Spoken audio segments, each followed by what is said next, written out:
tidbit. When you go around the city of Louisville, I'm guessing at some point you've seen murals and some public art. It's everywhere, downtown and East Louisville, and even when you get to the west end of Louisville. And so I look at Louisville and I see it's like a misdiagnosis. And so when we're talking about public health, public art, if you're sick, typically a doctor will say, well, what are the symptoms? You're coughing, you're sneezing, your high temperature, what's going on with you, symptomatic, and then we'll figure out what's the disease. So when we look at Louisville, it appears just by paint alone on the side of a building that there are no racial injustice issues, that there are no racial tensions, because there's a lot of black and brown faces painted on the side of the building, right?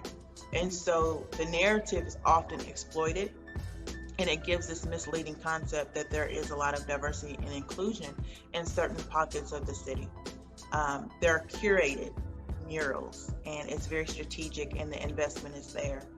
However, if you go to the West, that it's more like, graffiti and street art, and it's the language of the people, and it's memorialized to speak of, iconic legends in the neighborhood, or maybe family members and friends. So for people that are considered voiceless and disenfranchised, they create their own navigational tool, I guess, to create those stories on the side of buildings.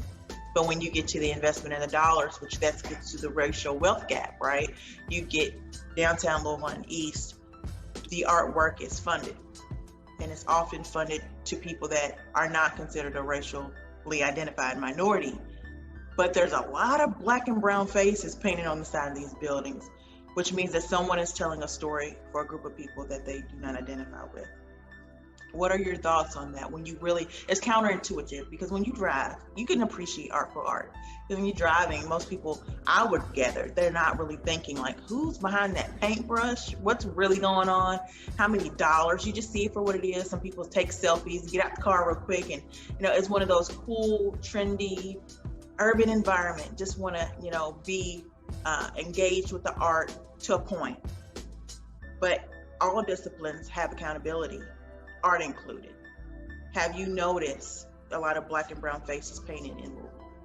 Yeah, I have, and I think it's intentional. I think it's deliberate to control the narrative so that they can attract corporations to move here. They can attract hipsters to move in and do their Airbnbs and all of that.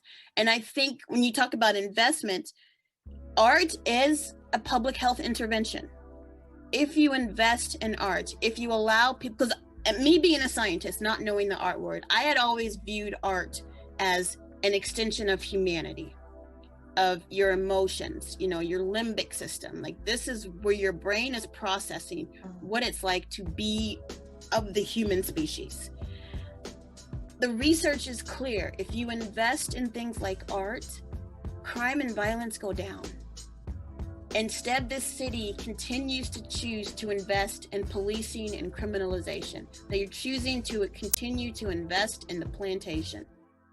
And it's very obvious what parts of the city metro government favors and which parts they see as a nuisance, right? Because you can drive on Brownsboro Road, west to east, and you can see things change. There's more trees as you go east, like everything, the temperature drops. It's very clear. And we have to remember that this is deliberate. It's not accidental. This is a genocide, like, control the narrative. And if they say, oh, graffiti has a negative connotation, well, according to standards set by white supremacists. But we don't have to use their standards. And just like I said, there were no African masks. There may not be them. They may be in the history, but that's still our art. So it's like, no, this is our art. And it's just as worthy as receiving funding and artwork. And I would love to see more accountability from the funders here in Louisville, especially after all of those Black Lives Matter statements came out. To see more accountability, not just in funding, but in their executive leadership. I've noticed that when they want to bring in Black people, they bring in Black people like me who have degrees. And I said, I'm gonna go get someone who lives west of 9th. I have degrees because I had the opportunities and I beat the system. never assume someone could not get a PhD. Never. So there's still that control of like who is accepted into these meetings, who are the friendly Negroes that will agree with us. But I truly believe that art is a vital public health intervention, especially as we want to heal from COVID, we want to heal from Breonna Taylor case. If Louisville is going to get past this, we need our artists to speak up, and we need our Black children to say, here's some pencil, here's some paint, here's some crayons, go at it and speak your truth, because they're not going to listen to us they're not going to bring us to the room, so when we're going to put it on the wall. That's how I feel. Yeah. Yeah. Well, thank you so much. With that being said, you just said the last part, the quote, if they will not bring us in the room, we'll just have to put it on the wall. That wall, whether it's funded or not, we'll just have to throw it up on the wall and let the art speak. I appreciate your time so much. And again, like I really don't want anyone that's ever engaging in these interviews to feel like, okay, well, they're talking about art. I'm not an artist. It's not my thing. It's not my jam. So I don't have, that contribution. Your contribution has been amazing today. Okay. I really do appreciate just the different layers that you pulled back. Like you said, one voice in the room that's the brown or Black person is not really enough. And so again, in this conversation, one idea or concept, and even artists, all artists are not the same, right? Like all the disciplines, that the different dynamics within the art industry in and of itself is not the same. We're not monolithic.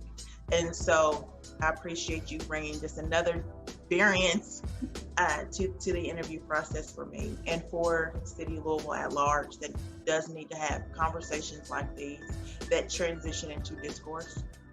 That's not just, we talked about it and 3 months later we forgot. Like this needs to be actionable points and not just dialogue.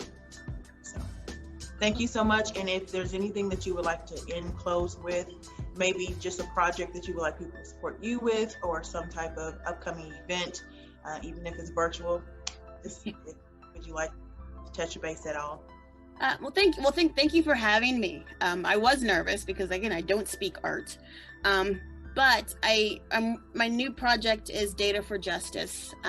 We're looking to help organizations, individuals working for social justice get data they need, and to learn how to message the data, whether it's a social media campaign, a blog, a letter to the editor, how to use that data for their purposes, and also to encourage and expand the group of community researchers here in Louisville. We've got some great community-based research going on, and we want to spotlight that and maybe link researchers at the university with community researchers, so that the community's data questions will be answered, not just the data questions that we think will bring Amazon here.